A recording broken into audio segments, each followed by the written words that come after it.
En este Evangelio de San Mateo del capítulo 9, podríamos decir que se constituye una nueva sección del Evangelio de él. Es la introducción a lo que llamamos el Evangelio o la misión.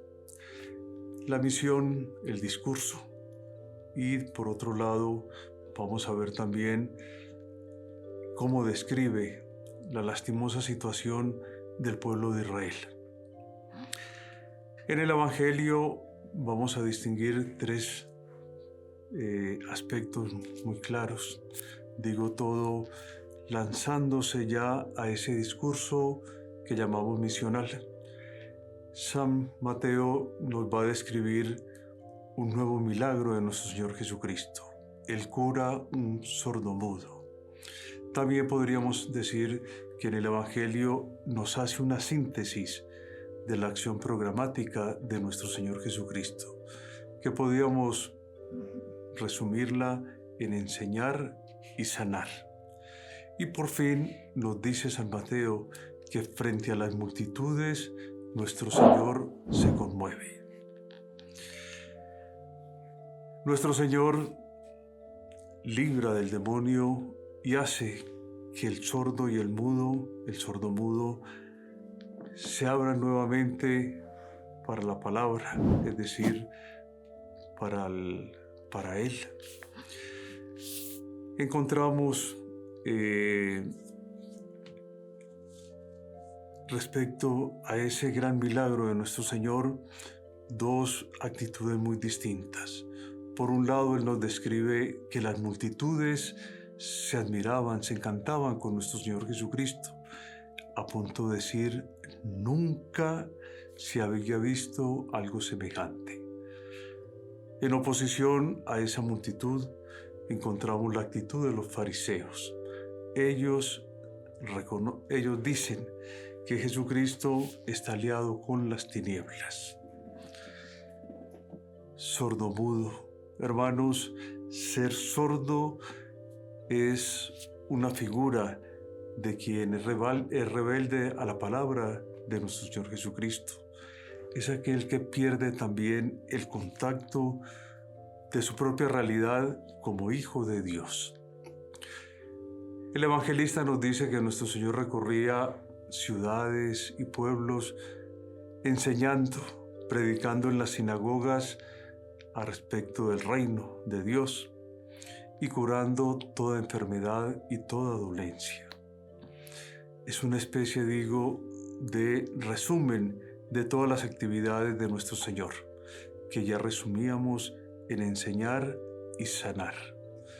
Es también, diríamos, el oficio, la tarea del sacerdote y de todo cristiano.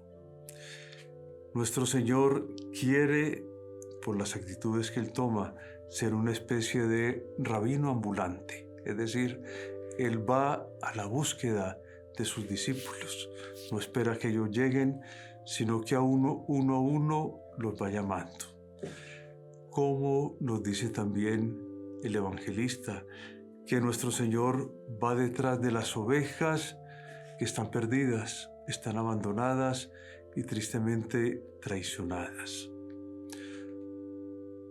Otro punto y muy esencial en este pequeño evangelio es que el evangelista focaliza el corazón de nuestro Señor, el Sagrado Corazón de Jesús, que se conmueve porque ve que las multitudes, las gentes están cansadas, están oprimidas, están sin pastor. La misión de la Iglesia diríamos que nace ahí, en el sentido de viendo las muchedumbres. Aquello que nuestro Señor hacía es la tarea propia de la Santa Iglesia. Nuestro Señor dice a los apóstoles, la mies es abundante, pero los operarios, los obreros, son pocos. Y es muy curioso que nuestro Señor, como primer mandato, digamos así, primera señal que da para ser apostolado, no es mandarlos a trabajar, a predicar, sino a orar. Nuestro Señor dice a sus apóstoles: pedid al dueño de la mies, pedid a Dios Padre que mande operarios. Hermanos, nunca nos cansaremos de recordar ese principio. La oración, la vida interior, es el elemento fundamental de todo apostolado. No son los medios, no es el hacer, sino recordar que quien salva es Dios.